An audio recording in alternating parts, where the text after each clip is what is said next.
गोपालगंज मिल गया, गोपालगंज किसी को दिक्कत? गोपालगंज मिल गया ना। गोपालगंज, सिवान और छपरा, ये 3 ऐसे जिला हैं। जब बराक ओबामा आए थे ना भारत में, तो उन्होंने कहा था कि विदेश से ज्यादा जो पैसे भेजे जा रहे हैं, उनको भी पता चल गया था कि यहाँ के लोग विदेश में बहुत काम करता। तो सिवान, गोपालगंज और छपरा, यहाँ आपको गली में, हर गली में अगर पूछेंगे तो एक आदमी कहाँ मिल जाएगा? विदेश वाला। कोई है सिवान, गोपालगंज, छपरा का इसमें? आप लोग के अगल बगल में विदेश काम करने वाले हैं कि नहीं? काम सीखो सीधे कहाँ? विदेश। यही सब हमको भी आइडिया दिया था कि वेल्डिंग सीखो सीधे कहाँ? विदेश। उसीलिए हम भी क्या सीख लिए थे? वेल्डिंग सीख। अब पूरा मस्त एकदम वेल्डिंग। अब फिर पता चला कि जेसीबी बढ़िया है। विदेश में किसका डिमांड है? जेसीबी का। तो हम कहे जेसीबी भी ठीक रहेगी यहाँ पर, जेसीबी भी सीख लिया आदमी ने।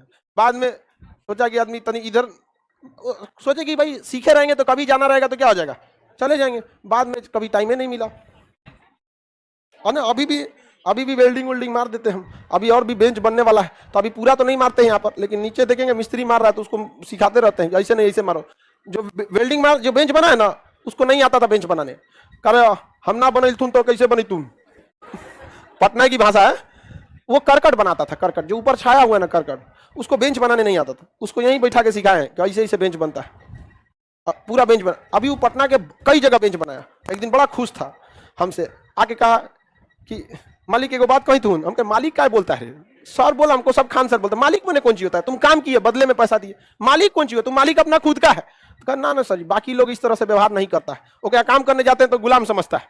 हम कहते तुम काम करना मत जाओ, स्वाभिमान से रहो यहाँ पर, तुम भी रेस्पेक्ट करो भी। कहा कि पहले हम छावनी करते थे, करकट वगैरह, तो कभी छावनी मिलता था नहीं मिलता था, बेरोजगारों बैठ जाते थे। अब बेंच का इतना काम मिला ना, हमारा एक घड़ी हम 6 लाख रुपया कमा लिए हम कहे बहुत अच्छा भाई। अच्छा, अब कोचिंग की कमी है पटना में? नहीं, एक तो 3-3.5 हजार में एक तो बनता है यहाँ पे। हम कहे बहुत बढ़िया यहाँ पे। तो कहीं गधा कहीं का तो कम से कम कुछ किया कर, तो एक्स्ट्रा भी सीखते रहा करो। ऐसा नहीं कि खाली करकट बनाते तो करकटे बनाते रहो, इसको भी बनाना सीख लो। और कौन मार मेहनत का काम है? तो कहा कि नपतुन केंगा नहीं, कौन कितना होथुन। होथुन छोड़ इधर देख, हम तो 3-4 को बना के दिखा रहे हैं, तुम इसी में सीख लो। तो 2-4 तो गड़बड़ किया इस बेंच में, 2-4 को पिछवा टूट टट गया, देखिएगा वहां पे गड़बड़ किया, लेकिन बाद में सब सही कर दिया वहां पर। तो हमको भी ना इसी एरिया में भेजा था सब। क्या अच्छा, ये सब एरिया में। तो यहाँ एरिया में विदेश जाने का प्रचलन बहुत ज्यादा है। कहां पर? सिवान, गोपालगंज और छपरा। समझ में आ गया कि नहीं आ गया? और ऐसा नहीं कि विदेश जाके काम करना गलत है, वो हमारी अर्थव्यवस्था में बहुत ज्यादा काम करते हैं, हमारी अर्थव्यवस्था में बहुत ज्यादा योगदान देते हैं।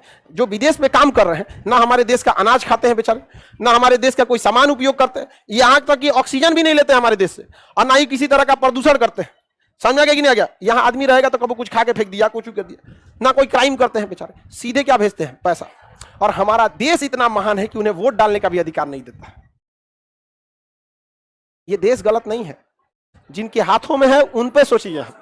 समझ में आ गया कि नहीं आ गया? कम से कम जो देश आवे, वोट दे ना दे वोट दे, कम से कम एक हमारा सचिवालय, वहां जो एम्बेसी बैठा हुआ है, कम से कम वहां बोलेगा तो कि आपको भारत में वोट चल रहा है, आप अपना वोट देना चाहिए। उसको कितना गर्व महसूस होगा कि चल भाई हम देश के लिए काम करें, हमारा देश भी नहीं भूला कि हम यहाँ पे हैं। उसको अपने आप में कॉन्फिडेंस आएगा कि हमारे देश को पता है कि हम यहाँ हैं, तभी ना कहा है कि आप जाके वोट डाल दीजिए। हम ही थोड़े कह रहे हैं कि किस पार्टी को देना, लेकिन वोट देश के लिए होता है यहाँ पर। आप बताओ मित्र, होना चाहिए कि नहीं होना चाहिए? मित्र, हाँ मित्र होना चाहिए।